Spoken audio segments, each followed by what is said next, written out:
So we have a very full agenda today. The first half of this Science Policy Interface meeting will be dedicated to presentations, different presentations. So there's quite a few of them, so I don't think we will have much time for questions and discussion, but we will have plenty of time for discussion after the coffee break. So there's going to be discussions in breakout rooms and then like a plenary discussion. So please, remember your questions and we will have time to discuss them then. And hopefully this event will, again, we will present the findings, the messages, the recommendations from different projects, but this event is also for providing feedback on these messages and recommendations so that these projects can make a meaningful contribution to the policy debate. So that's it from me. And now I'll give the floor to Gianluca Brenori, who is the coordinator of the CODECS, to give an introductory speech. Gianluca, the floor is yours. Thank you very much, Emils. Welcome to everyone. My presentation today will be just an overview of the CODECS project. Maybe many of you already know the project, but I would like to identify what are our main purposes and how we have worked during this 3 years. So our overarching goal is to improve the collective capacity to understand, assess, and foresee the full range of benefits and costs of farm digitalization, and to build digital ecosystems that maximize the net benefits of digitalization.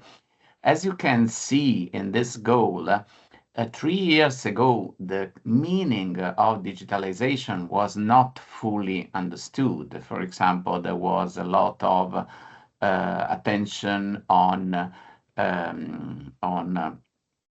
precision agriculture, for example.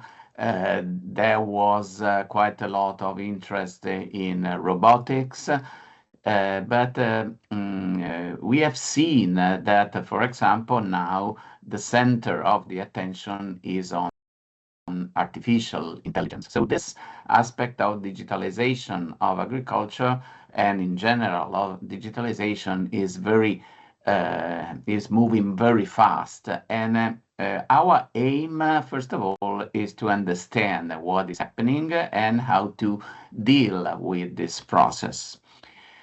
So how do we want to improve the collective capacity? And we hope we have already achieved at least partially this goal.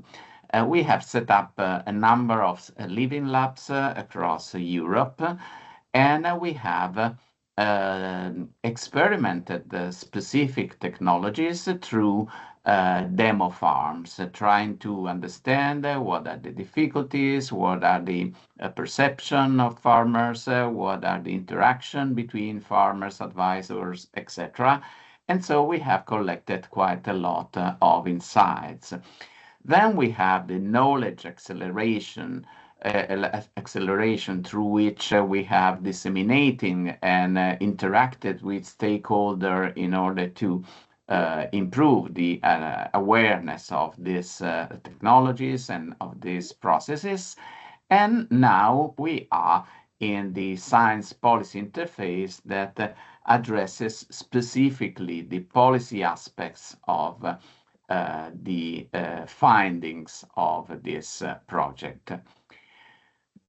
We have, since from the beginning, clarified that the costs and benefits are not related just to the economic aspect at farm level, but they should be considering environmental and social use effects as well. And in this case, we can identify trade-offs and problems related to the uptake and all the impact that the introduction of these technologies within specific context may generate.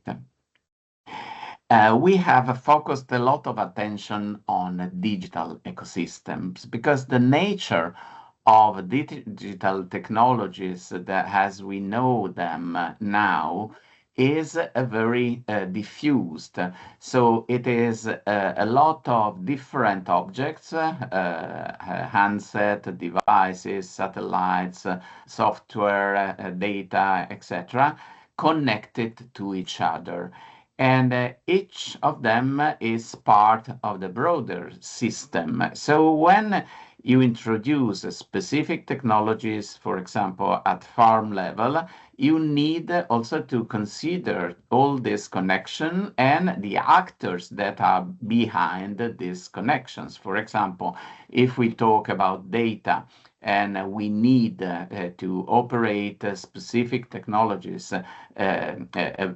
type of a number of data, we need to ensure interoperability, quality of data, etc. And all these kind of aspects are related to specific actors that can be present or not in a given ecosystem. And this might give the difference between a successful, or as we say, conducive ecosystem or unsuccessful ecosystems.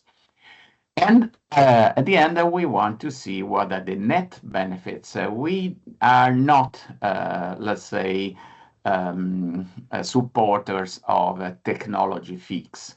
We think that technologies are very important. Digitalization is at the same time an opportunity, but it's also a source of new problems. So we need to assess the level of impact on the broader environment, how the costs and benefits are distributed among social groups, and then what are the trade-off. And these are specific issues that have to be addressed at policy level, because depending on types of policies, let's say the balance between cost and benefits can change quite a lot.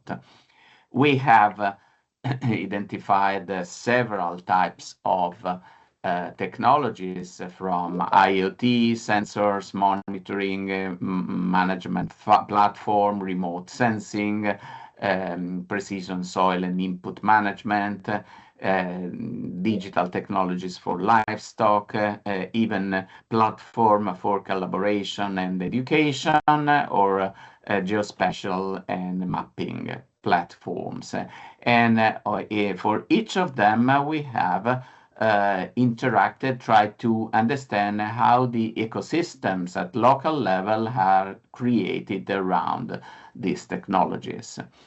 So we have analyzed 3 levels of cost and benefits, starting from the business process. So the technology affects the business and then shapes the interaction of actors and the interaction with soil, water, etc. Then we have identified the digital ecosystem, so all the components of let's say the environment that allows a technology to operate in a given farm. And then we have analyzed the socio-ecological system, which is a broader, let's say, environment where all the impacts of digitalization can occur. And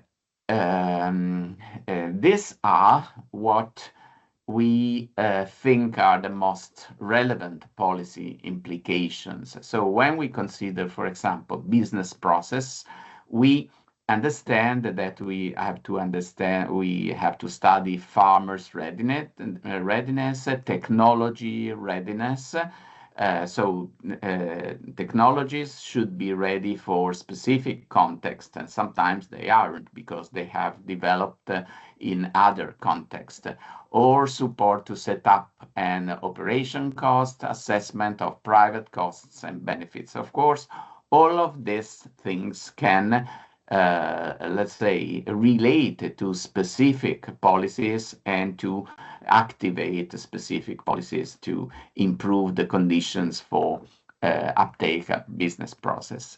At the level of digital ecosystem, we think that the AKIS, agricultural knowledge and innovation systems, are incredibly relevant, but also there is the issue of data spaces, because in order to run these technologies, you need data. But in order to have data, you need to have availability and access to data. And data space are concepts that can allow farmers to have access to data and at the same time to share data. We have digital services, digital infrastructure, social learning, and the importance of cooperation. And at the socio-ecological systems level, we need governance and regulation of resource systems, monitoring of compliance, assessment of societal costs and benefits, because also in terms of, for example, priorities in relation to specific technologies can alter quite a lot the way the distribution of cost and benefits occurs. So given this, I would like to thank you and to wish a very fruitful workshop. Thank you. Thank you, Gianluca, for those words. Thank you. And now, unfortunately, we don't have time for questions at the moment. So I'll give the floor to my colleague Serafin, who will say a few words on the policy landscape.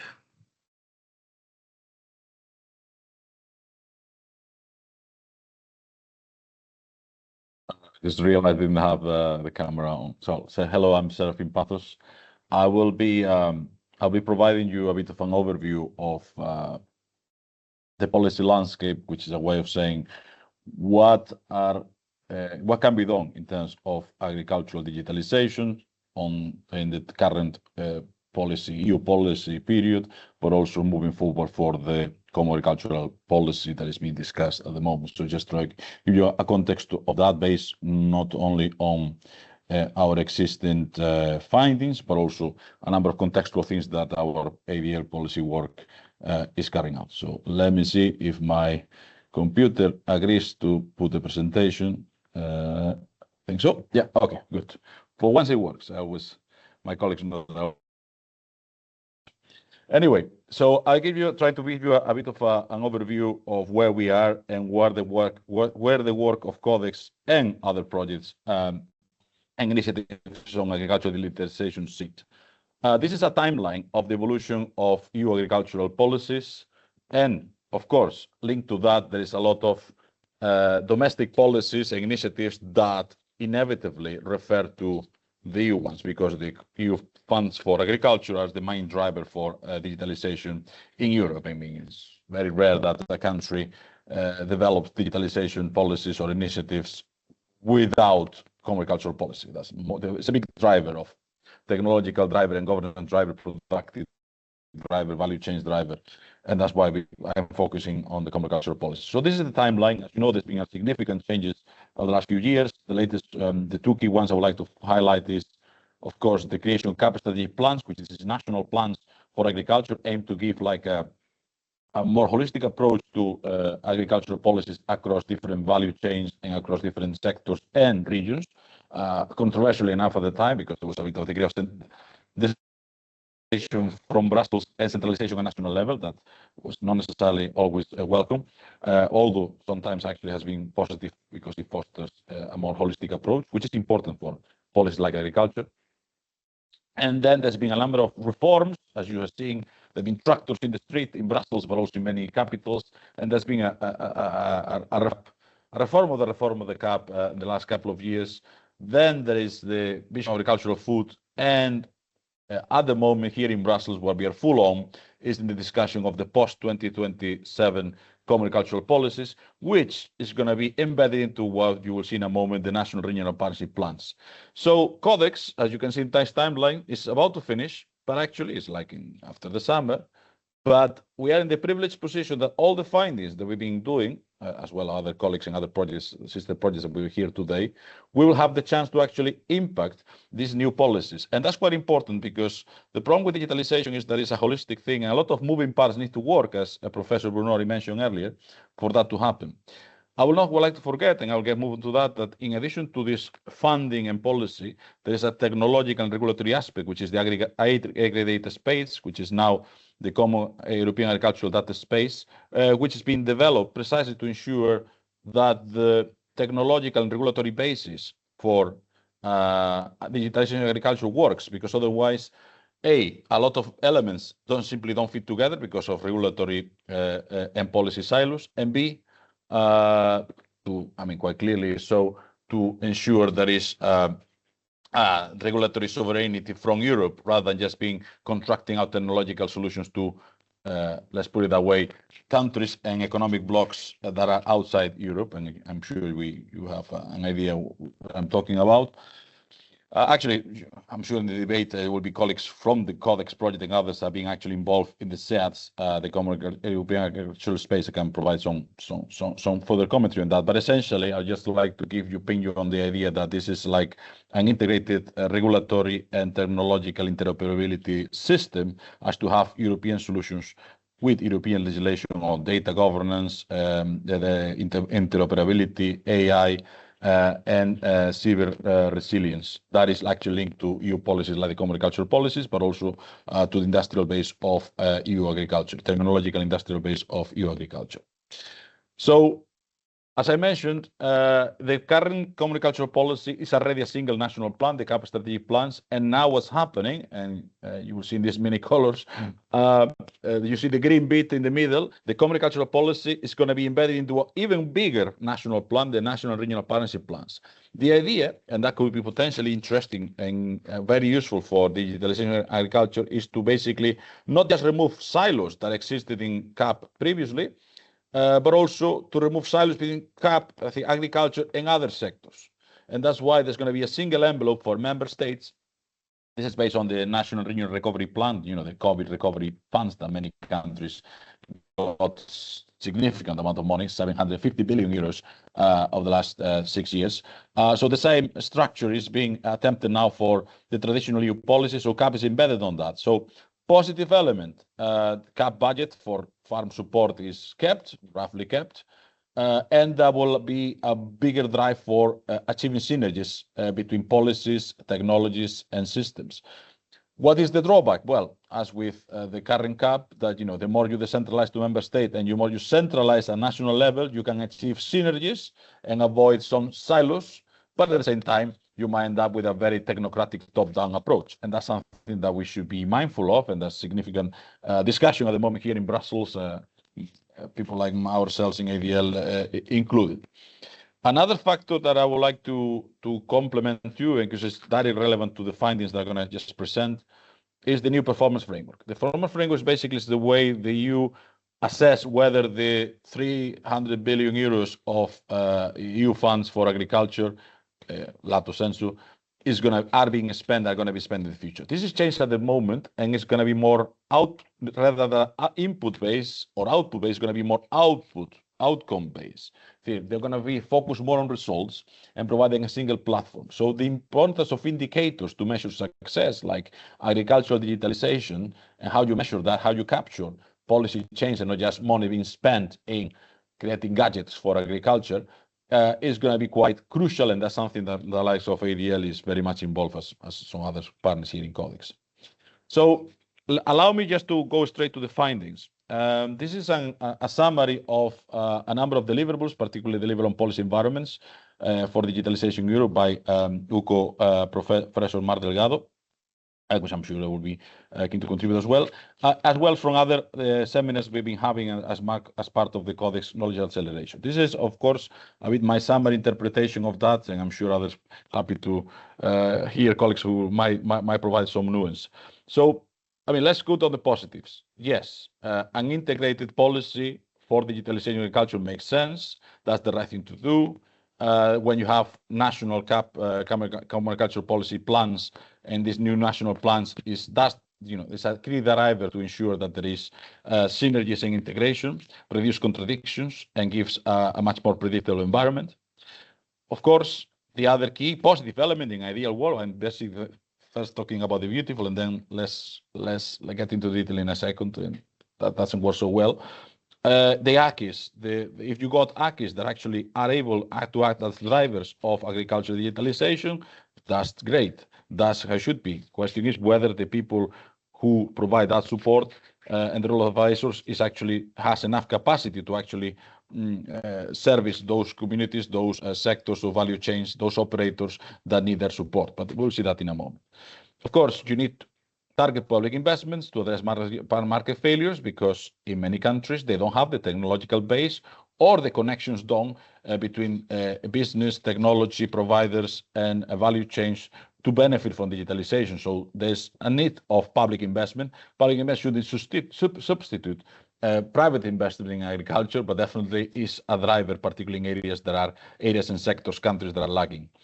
It's important, and that's the key nature of CODECS, has to be place-based and participatory. You need to understand the drivers of the value chains, and the value chains tend to be geographically located. There's a community around it that benefits or not from economic development in use through agricultural digitalization. So you need to actually start from the perspective of those who are going to benefit or not from digitalization, rather than exclusive top-down approach. And it's important, of course, all the regulatory frameworks that are sound and robust at EU level, like SEAT's framework that I mentioned earlier, and also the implementing legislation. Okay, that's the beautiful. Now let's see, the not so beautiful, which is reality. Reality is like that. Life is like that, and a complex policy change, a behavioral change like this one, inevitably has drawbacks. So what happens? I mean, yes, the idea is to have ideal integrated national policies, integrated European ones, or everybody working together. Well, in reality, as you know, reality is as it is. There's always far too many fragmented silos and policy approaches, and that actually has a detrimental effect on uptake on digitalization. Hopefully, this new framework of national regional partnership plans should go that direction, but unless it's properly assessed, the real, beyond the big policy changes, unless you actually do all the groundwork to make sure that the silos are not just papered over, but actually addressed, that would still be an issue moving forward post-2027 EU policies. Again, insufficient skills and support capacity. Yes, you can actually you cannot treat ACIs and the agricultural advisor as a kind of a box. You ask them lots of things, because in many countries, in many sectors, in many areas, the role of advisors, they have far too many demands and far too insufficient capacity. So unless you invest in capacity for agricultural advice, you basically not going to be able to maximize their potential role. And that's something that we consistently find in CODECS, but also in other projects like Beatles, that unless you got enough capacity provided to advisors, they cannot do their job, because there are far too many demands and far too many requests from them in too many sectors, in too many areas. Then again, the issue about lack of basic infrastructure. So again, as I mentioned earlier, market ruptures that are still happening, and that's something that competition policy, but also public investment, needs to address. And then the place-based element of this is the reverse of what I said earlier. In many countries, there's not sufficient trust and not sufficient social capital to actually enable bottom-up participatory design of digitalization in agriculture, and also data practices, and not just in agriculture, in digitalization. The low trust societies in countries, and there's different models of state-society relations and business-to-society relations, and that has a bearing into what will be ideally world plan.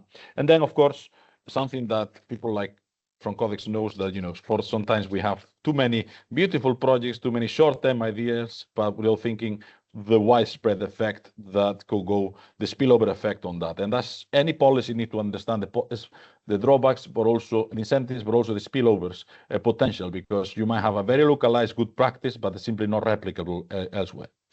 Allow me just to conclude 1 minute with a number of personal choices. Okay, so This is just a summary I did myself. So if you don't like it or you disagree, it's all my responsibility about examples. So, for instance, on policy coherence, the Netherlands is something, the model, the case, it's a good one. It does what it should be doing in terms of integration and synergies. Similar in Denmark, because it has a strategic approach. It's a country that is it's a good example of kind of a strategic state model, and that you can see that in many areas, but also in digitalizing agriculture. And that's something that some countries lack, that strategic approach. Estonia is another example. Why? Because also a part of the strategic approach, it has a lot of know-how generated and has an ecosystem built to which then you can do policies in a much more efficient way. So like the low-hanging fruit is there because there is already a good background. Then there is mixed cases. Again, personal choice. I'm Spanish myself, so allow me to comment on that. You got some silos that work well, but beyond you go the silos, you end up having trouble. And that's again not exclusive of digitalization of agriculture. You can take environmental policy, competition policy, transport policy, energy policy. That's not just digitalization. So again, you need to understand the background institutional conditions, the civil society to state relationships, what the models operate to properly understand how digitalization works, because it's not just about digitalization. Many holistic policies will have the same trouble. Spain is a good example. Similar in Italy, there is a very good ecosystem in very localized sectors, but then bringing the holistic approach is what is difficult to work, because the institutional culture and structures don't really favor that. And then France is another example, in a way the opposite. It has a very strong strategic approach, a very strong research capacity. Many of us were in Montpellier a couple of weeks ago discussing this, so it's impressive, the thing, but sometimes it just lacks the integration beyond the strategic approach.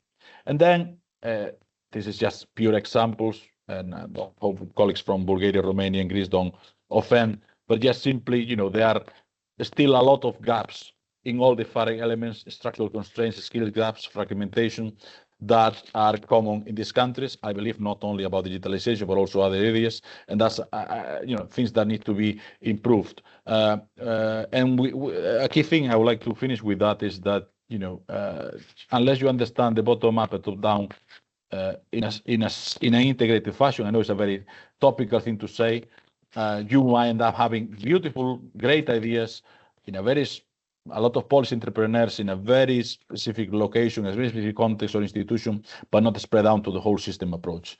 And that's something that, this is an example, but this is not unique examples. You will find that at a national, regional level, even in the best performing countries. And that's something that tells you how far we are still to go. So I'm going to finish here that I think it's quite clear the message. Technology is nice, but you understand the governance, the skills, the incentives, and coordination is not going to work. Systemic transformation, like digitalization, is not a technical add-on. And then you understand place, participation, social capital. You might have the best strategic state top-down solutions, as I discussed earlier. It's not going to work. There's a big opportunity now with the national regional partnership plans for a strategic approach, if done correctly and understand the granularity of impacts. The performance framework, it's a potential to actually drive investment because the member states will be paid according to that framework. But our assessment of such a framework is that it's a bit insufficient to capture real change. It captures very well investment in digitalization and agriculture. It doesn't capture systemic change. And that's something that we are working with others to try to improve the legislation before they are actually finalized at the end of this year. And CODECS is a great European sovereignty initiative, but unless we understand the multi-level nature of data governance, it will not work. And I leave it there because I always speak far too much. Thank you very much. Thank you, Stefan. You've certainly given us a lot to think about. So thank you for that presentation.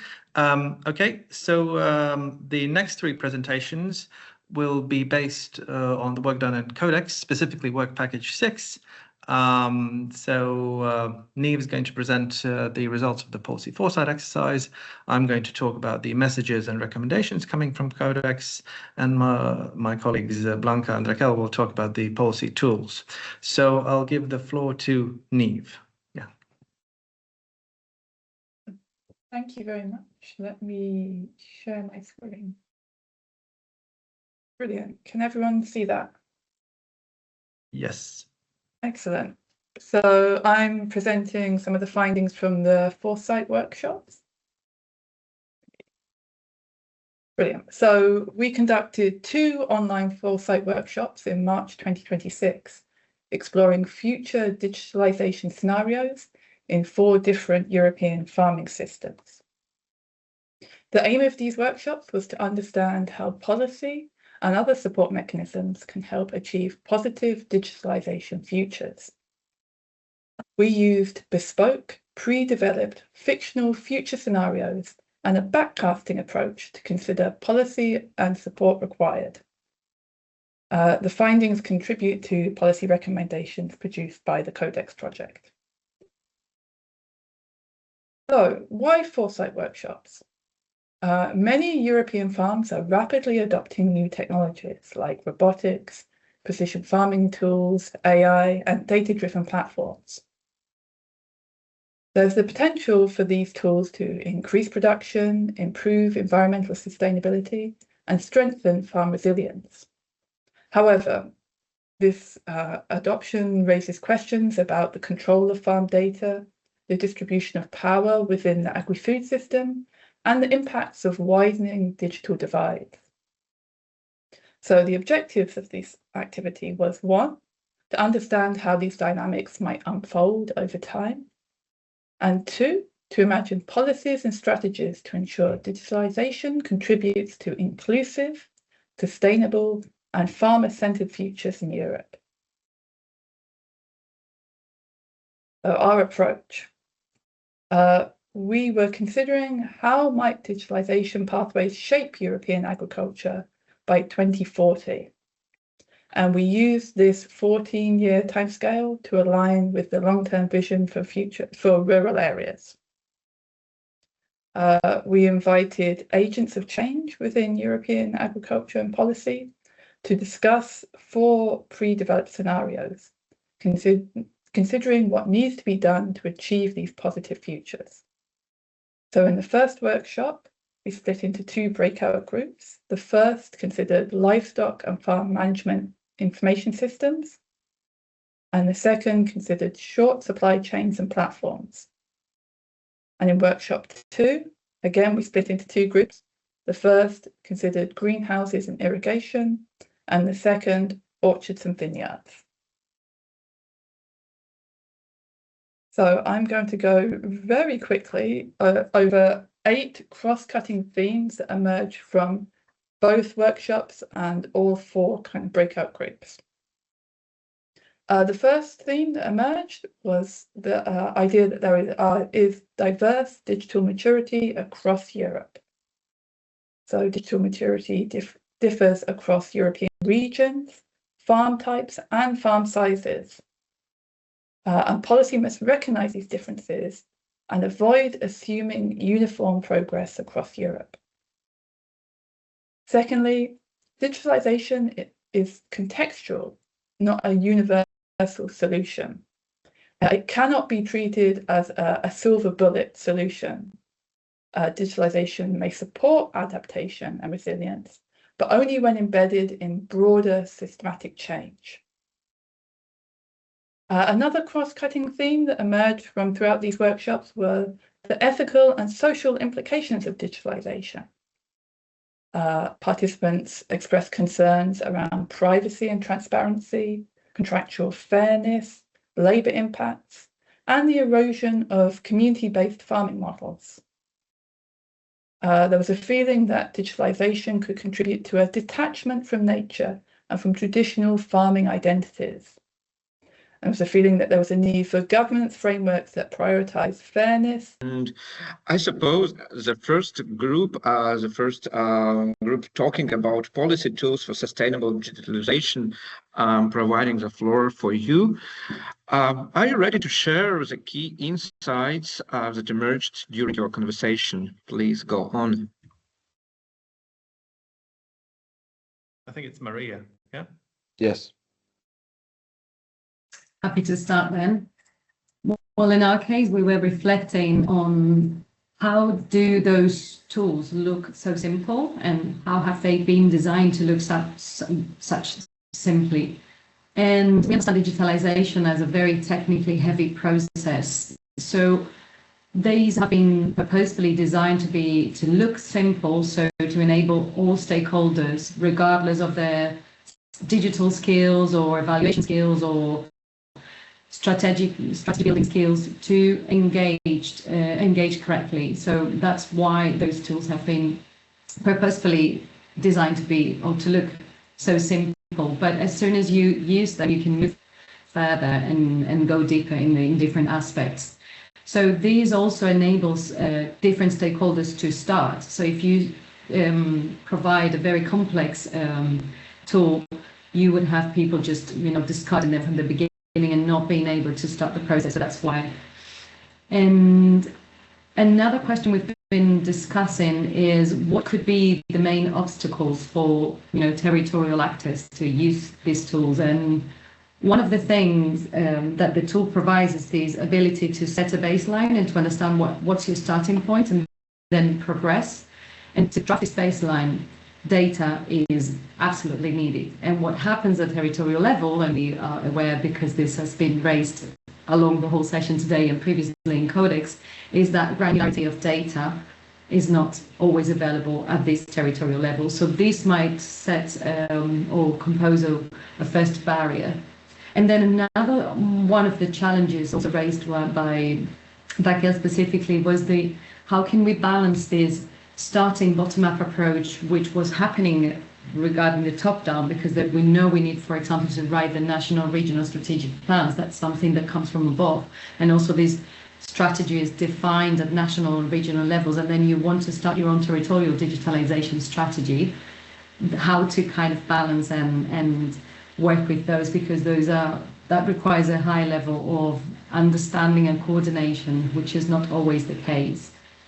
And then we were also thinking if are we not usually overlooking some intangible factors, these meaning that sometimes we think we will define a strategy and we will implement this digitalization strategy, but the reality is that there might be a lack of coordination among your local government and then regional, national government, simply because there's a policy, a political kind of differences, or so do we not tend to overlook these intangible factors? And one of the tools within the tool itself actually is how to conduct these engagement processes and how to engage different actors on different levels.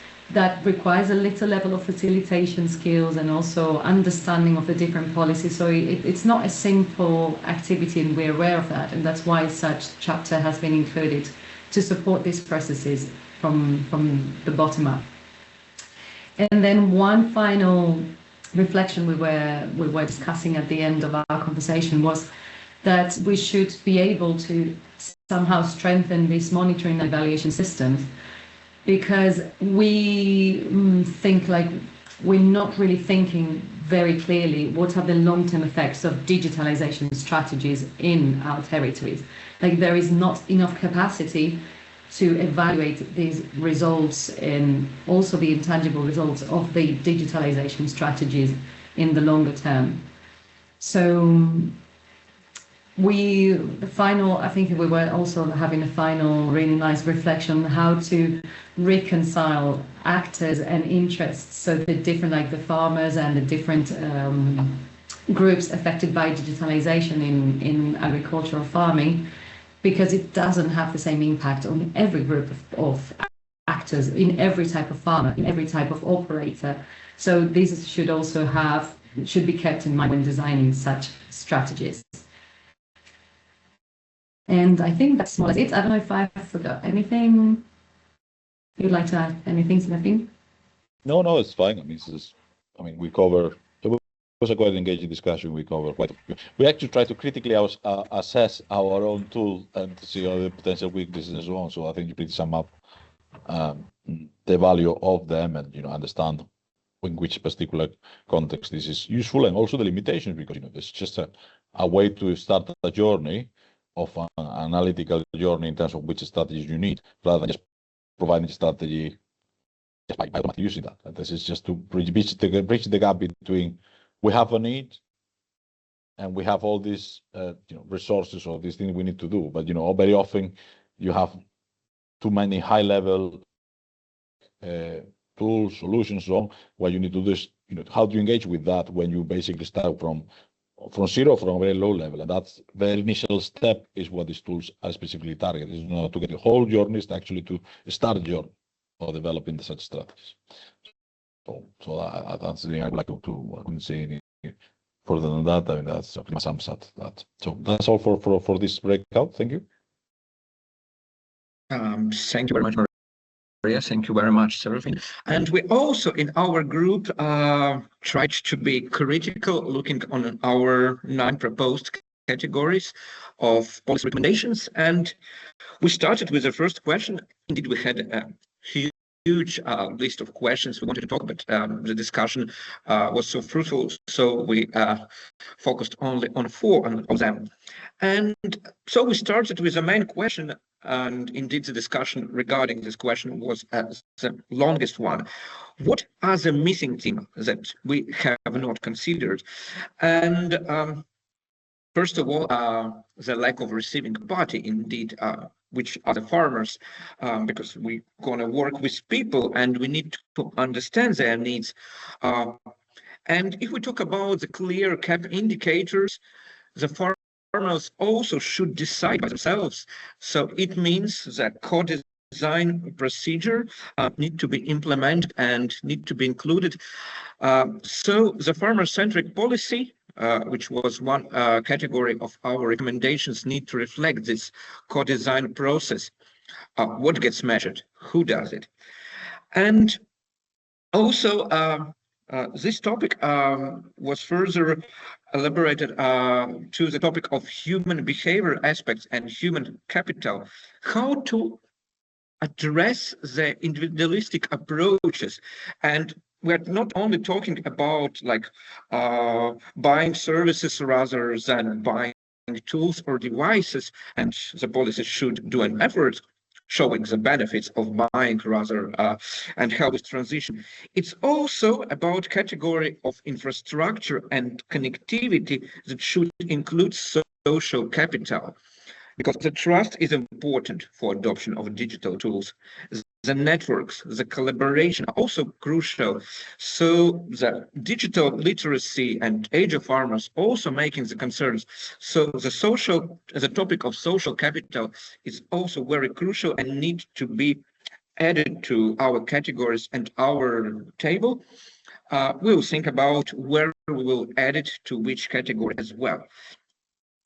Also, we discussed the case of sustainability and sustainable transition. Do we need to stress the topic of sustainability because the security is also a new trend, not sustainability, and farmers sometimes are not competitive, but they're providing services. We need to recognize the different contribution of different actors and to understand what kind of sustainability we are talking about, because for business, sustainability means certainly other things rather than for farmers.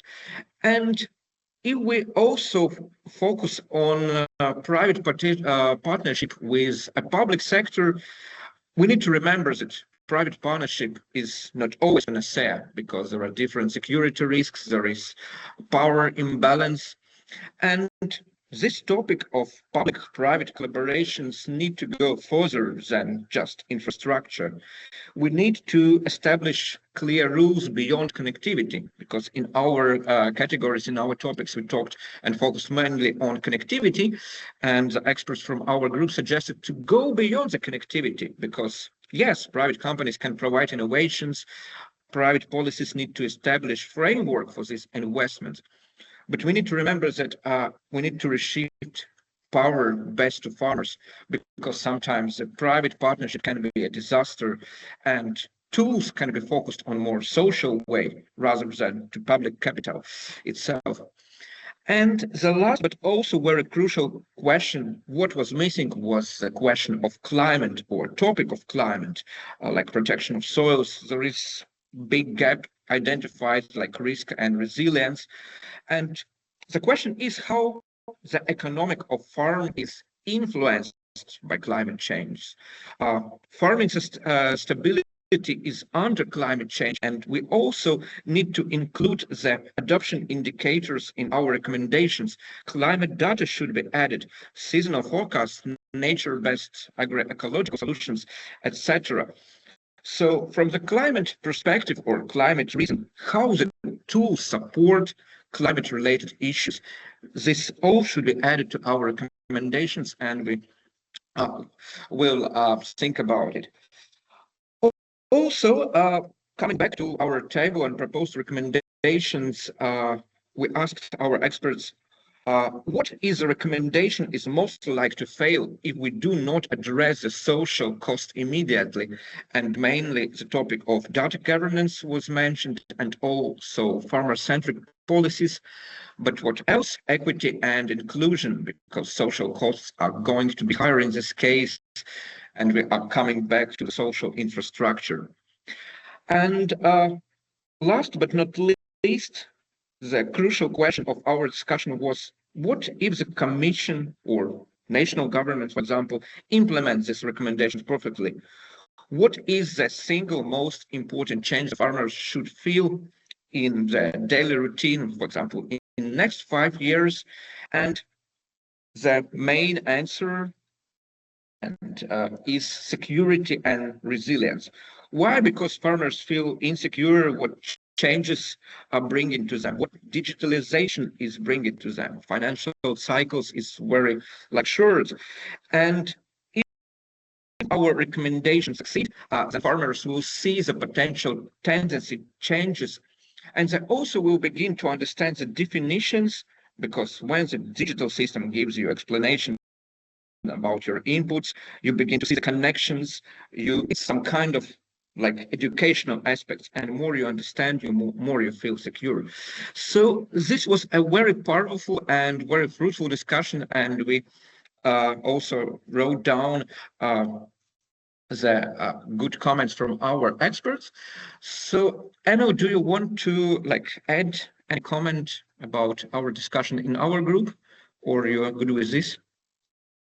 I think you did a fine job. The only thing I wanted to mention was something unexpected. So this idea of social infrastructure. So we talked about infrastructure, and the fact that social capital wasn't mentioned anywhere on the table. I mean, it's in the longer version of the document, but still.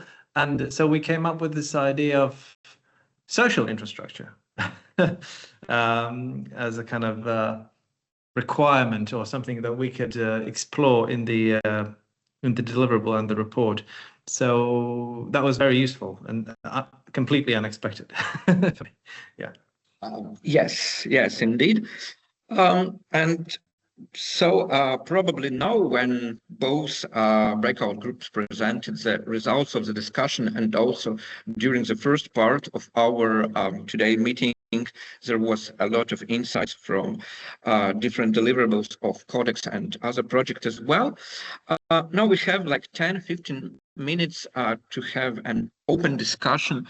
We also had some questions and comments in the chat. So now the floor is open, and I urge all of you to ask questions or reflect about results of the projects, about the topic of digitalization of agriculture. So now the discussion is open.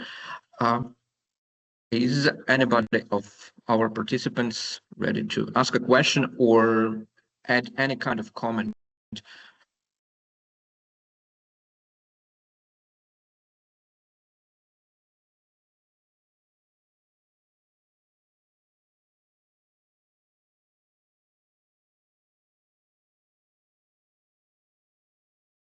Yeah, Emil, you're the first one.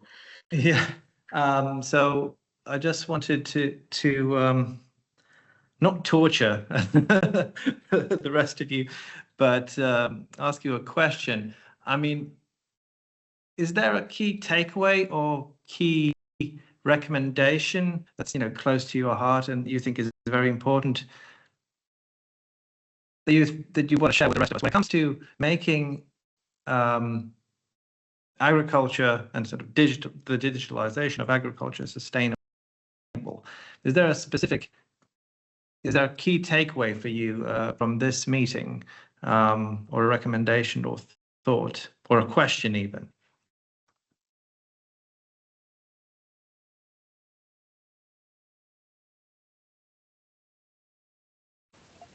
So, John, your hand is first. Please go on.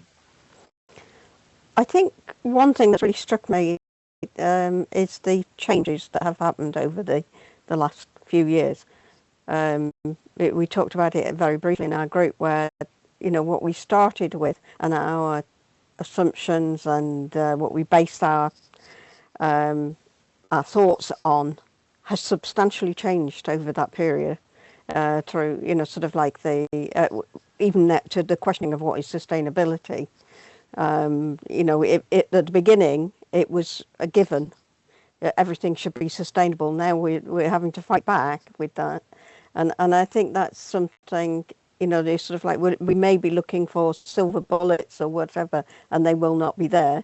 I think that was mentioned earlier on, and so the diversity of answers is something that we need, because if we have centralized systems are vulnerable. So it's sort of like how to ensure connectivity and all that sort of thing, and yet we've got you want the connectivity on the one hand, but if you have the centralized systems, you have a vulnerable system. So it's how do we manage all of these sorts of things when all of this, it feels like shifting sands, doesn't it, almost sometimes? So you think you've got something sorted and the changes are going to be substantial. So how do we project that into the future? It's going to be interesting. Yes, thank you very much. And indeed, it's not only about the topic of sustainability that has changed, but we also see how the digital technologies are changing. Because, for example, some years ago, it was told that panacea will be 5G, and we see right now that sometimes it's not, etc. So thank you very much for your wonderful comment. And we move to Pavlos. Please go on. Yes. Do you hear me? Yes. Yes. Loud and clear. Fortunately. Okay, my question and my worry and the benefit I see from this digitalization is what agriculture offers to the society and what society returns to agriculture as benefits. It's something to know more. Something society can identify what is the real quality of a product and how this will return the benefit to agriculture. So that's my major question and my major concern by the digitalization. Okay, thank you very much. Maria, you want to reflect on Paula's question? I would like to reflect a little bit more on Joanna's kind of reflection, because I'm wondering how, and this is more from the policy making point of view of policy reflection, because we are considering some of the aspects in policy making that are still missing, such as these long-term impacts of our policies, whereas we are currently immersed in a situation where everything moves so fast that we can't even keep up. So it's like, how can we enable policy making processes that are reflective enough and are really relevant and pertinent and bring, reach to the bottom of things, whereas things are changing so fast. So for 20 past years, we've been providing the same policy recommendations regarding digitalization. Nothing's changed, but still everything's changed. And we've not been able to incorporate any of these changes, but we've not been able either to move forward with our how in depth we go with our reflection. So I don't know how can we enable this dynamic, adaptive policy making in the future, but it's something that really worries me. Like, we're not able to keep up, and we're not able to reach like further. So yeah, that's just a reflection there. Yes, indeed, and also the technologies develop faster rather we work with policy recommendations as well. John, do you want to comment on Maria's question, or we move to Emil's raised hand? No, I was just sort of, again, that sort of like changing systems, just because we've just literally, I jumped because the threat alert was lifted. I've been under a threat alert for a drone or something of that. I literally sort of been looking out the window, is there anything flying out there? And what was I studying for the last 4 years has been drone management of grasslands. When we started, we did not, well, there was just a vague sense that this might be an issue. And then, partway through, it's becoming, actually, this is a real issue. And, is it drone flying overhead monitoring our grasslands, or is it actually a threat? It just seems so ironic to be sat here doing that. Yeah, and that shift over that period of time, what systems do you need in place? Now we have to register our drones when they're flying, so that we know what that's what's in the air, and so that. But at least that in itself means that they're registered and that there's something flying overhead. But amazing that we have to do these things. So what policy shifts are we going to have to do in the next 4 years or whatever? So yeah, that's my only reflection on a very real situation at the minute.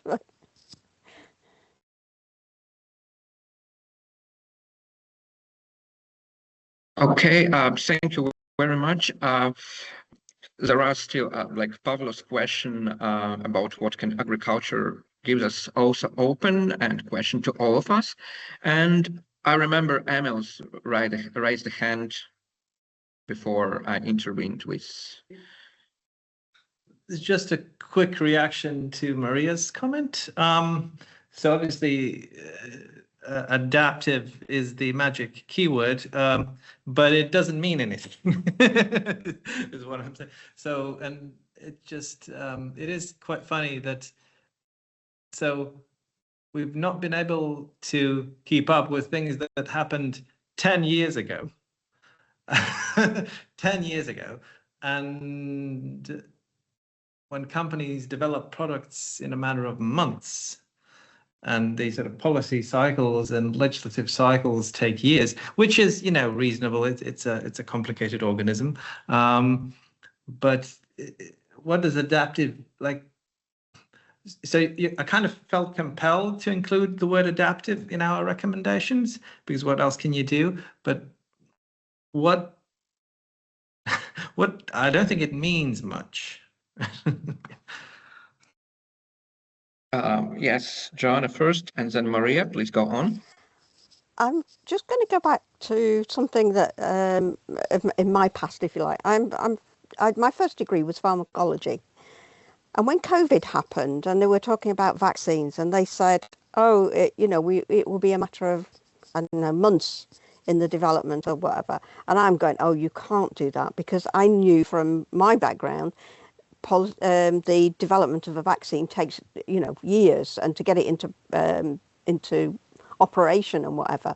So there was something that has changed in the adaptability of the policies that have meant that we can adapt to, I suppose that's more a strategic threat, where there is an obvious threat that needs to be tackled immediately. And in some respects, maybe the policy cycles to some extent need to slow down, but then there are immediate threats that need to be addressed quickly, and trying to decide between those two things may be something that we need to think about. So it's not there's the general principles that need to be in place, and there are certain principles in life that we have to have as certainties. You know, we can't go around murdering everybody. You know, that's a certainty. But then there are adaptive things which we have to do very quickly. So maybe we need to think about how, you know, what's a certainty and what's not, or as certain as we can be. Thank you very much, Maria. Just wanted to add one example. I think in terms of this adaptive or different type of policy making that the EU adopted with the AI. So we're kind of in between worlds. So there's a hyper regulation in China, and then there's like no regulation in the States. And what the Commission said is like, okay, we're not going to limit the development, but we will kind of evaluate case by case scenarios. So leaving that open to some specific activities in which they will look further into their development. So I think that was a quite good compromise given because otherwise you will just limit the research and deployment of AI within Europe. So I think that was a very good approach, and I don't know if that would maybe inspire anything, but I think that was quite a clever move to think, okay, we won't limit the development itself, but when it comes to health or, you know, at some sort of case, specific cases, then there will be a further analysis and proper legislation. So I think that was a good approach in this weird moment that we are. Thank you very much, Maria. Indeed, this is a topic I also wanted to add a comment, like continuing Emil's told that the policy recommendations are slow and the manufacturers are quite faster than the recommendations and the policies. But what we see is that, for example, in European framework, the companies are also limited by GDPR, by different ethical norms. And then we see the Chinese companies who are providing the less expensive products, technologies, and who are not in the framework of GDPR, different kind of ethics. So they're just pushing the market, and they also are like producing some security threats, for example, of the data governance, collection of data. And we know now that the farming, the agriculture is also the topic of like global European security. And if we let these aggressive companies with aggressive technologies to come into the markets, when we are slow with policy recommendations and our own companies, that potentially in the future, it can make also a problem and a threat for all of us. So Emil is asking the very rhetoric question. So Europe makes things slow? Just joke. It wasn't real. Yes, and probably that's why we all are silent and silently smiling in this group. So we have like 1 last minute for our open discussion. So does anyone also want to add any kind of comment or ask any question?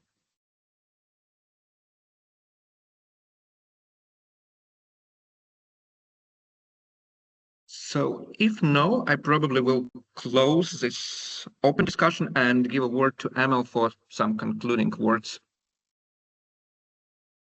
So hi, yeah. So thank you everyone for the discussions and the insights. I think it's been very useful for us working on the CODECS deliverables. Certainly, it was interesting to learn about Farmtopia and their approach.